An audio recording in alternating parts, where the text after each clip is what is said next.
install the railing on this section of stairs going all the way up, and I just want to show you what I did.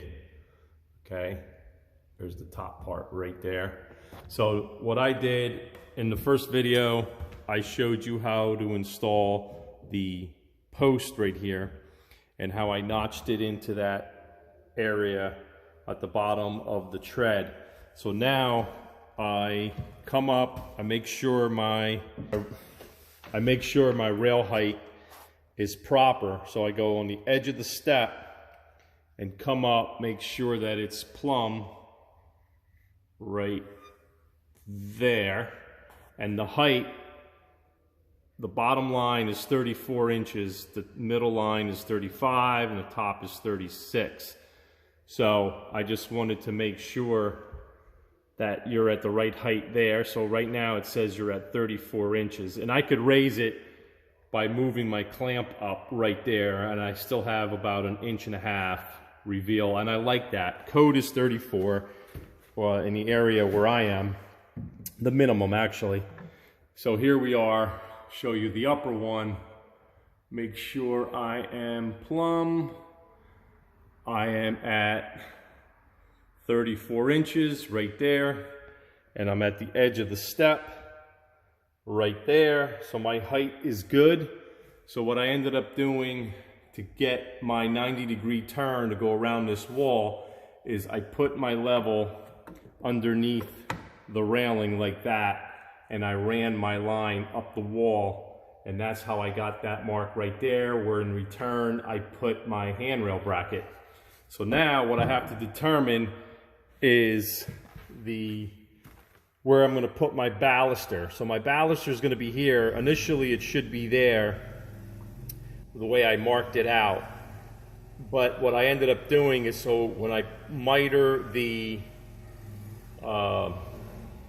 90-degree turn, I'm not in the area where my baluster is going to be in my railing. Okay, so here is the 90-degree turn right here. So I put it up there, and that is where I want it. But you got to make sure your space between the wall is more than 1.5 inches for your hand for code. Okay, so that's it right there. And then I'm going to mark it where the bracket's going to sit right there. And I am going to push this in, so technically it's going to be like that. That's how I'm going to mark it. So let me show you after I cut it what it looks like. So I'll be right back. Okay, that's my 45-degree cut right there that I made on the rail. That's my 40-degree cut I made on the 90-degree turn. And that is my mark, which is going to be a plumb cut, right where, or sorry, square cut, right where the handrail bracket's going to be. So I'm going to cut it, put it together, and I'll be right back. Here it is. I cut the rail. There's my miter, there's my glue. This is the 90-degree turn that I cut. Now I'm going to put this together, and then I'm going to put it up on the post. So once I get done nailing it up, I'll show you what it looks like up on the post. I'll be right back. Here we are. The rail's up, and I made my miter right there, and that's the piece, the 90-degree turn. It's plumb with my line, which is the center line where you want the balusters to be. And I drilled them out right there, made a mark, and followed that all the way down to the post. See that?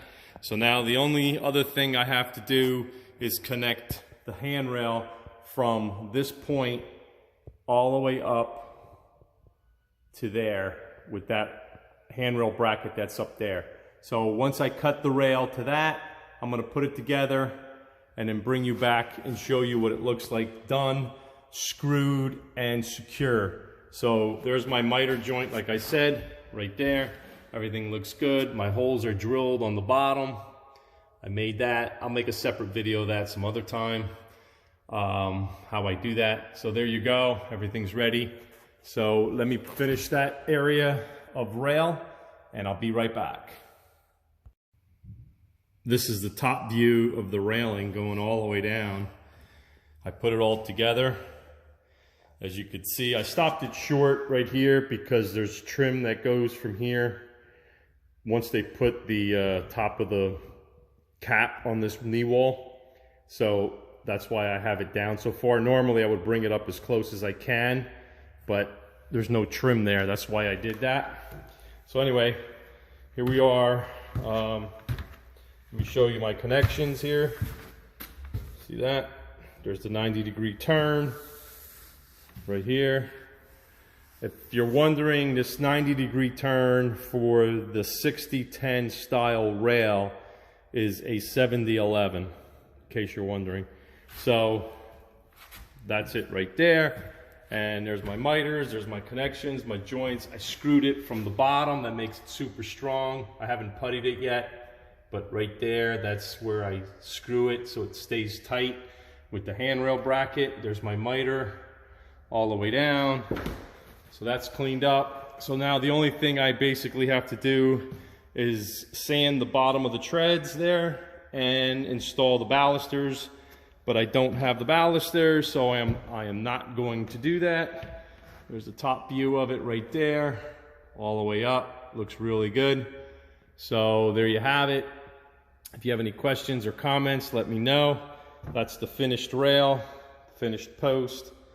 And again, thanks for watching. Please like, share, and subscribe for more videos.